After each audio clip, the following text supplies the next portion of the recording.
In this video, we're going to show you how to process a warranty claim in RepairDesk. From the main POS menu, we're first going to click on Warranty Claim. This will open up a new dialog box on the right. Here, we can scan our invoice, enter the ID manually, or click on the Show Invoice Finder button. This brings up a search field with multiple filters. We can use the filters to narrow down the invoice that we want, and once we found it, from the Actions column, click on View. Now we're taken to the Warranty Repair page.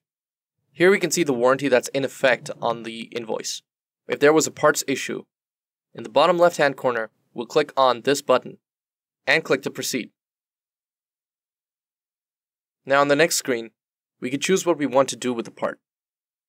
We can either mark the part as faulty and create a refurbishment ticket, or mark it as faulty and create an RMA. Let's select the first option and click to proceed. Now a new dialog box shows up, where we can enter some diagnostic notes. Once we're done here, we click on Create Refurbishment Ticket. And now we're taken to the ticket page, where we'll see that in the work log, we have an issue with the part registered, and the ticket has been created with zero cost, meaning it's a refurbishment ticket.